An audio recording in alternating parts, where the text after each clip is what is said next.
The Thunderbolts movie is almost here, and if you want to be ready, then you're in the right place. Welcome to Haynes for Heroes, I'm Alex Haynes, and if you're new to superheroes, don't worry, I got your cake. And in this video, I'm going to break down everything that you need to know before watching the Thunderbolts. So let's just jump right into it. The Thunderbolts is the next entry into the Marvel Cinematic Universe, and the summary goes as follows. Ensnared in a death trap, an unconventional team of anti-heroes, Yelena Belova, Bucky Barnes, Red Guardian, Ghost, Taskmaster, and John Walker embarks on a dangerous mission that forces them to confront the darkest corners of their past. So why should you care about these characters? The Thunderbolts is a story of redemption, because each of these characters has this darkness inside them from the horrible things that they've all done in their past, mainly murder. And these characters are gonna have to confront their inner darkness in order to help them defeat the villain of this movie, who has crazy powers. I'm of course talking about the Sentry, who's making his MCU debut in this movie. Now in the comic books, the Sentry is believed to be the most powerful superhero in the entire universe.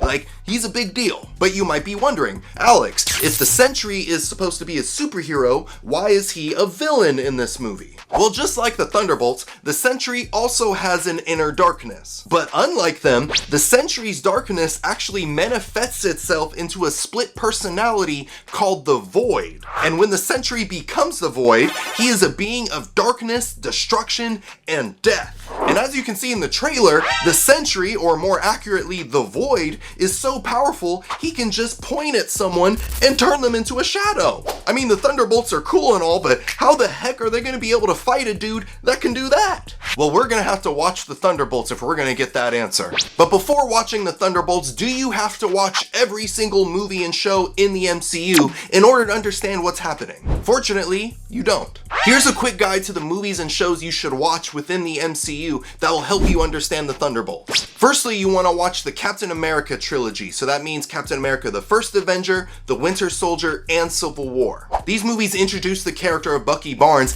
and how he was brainwashed into becoming the Winter Soldier and eventually breaking free of the brainwashing. Next movie you should watch is Ant-Man and the Wasp. In this movie, we're introduced to the character Ghost, who's trying to control her unstable phasing powers. Then you should watch the movie Black Widow. In this film, we're introduced to three characters who are gonna be in the Thunderbolts film: Yelena, Red Guardian, and Taskmaster. So this is definitely an important watch. The next thing you should watch is gonna be a television series called The Falcon and the Winter Soldier. This will obviously continue the arc of Bucky Barnes as the Winter Soldier, but it will also introduce you to the character John Walker. You'll also meet for the first time in this series Valentina Allegra de Fontaine, who's kind of like the Nick Fury of this Thunderbolts team. You're then gonna watch another TV series called Hawkeye. In this series, you get the return of Yelena as she deals with everything that happened to her in the Black Widow movie. Finally, you're gonna watch Black Panther: Wakanda Forever. Valentina returns in this film and it expands on her role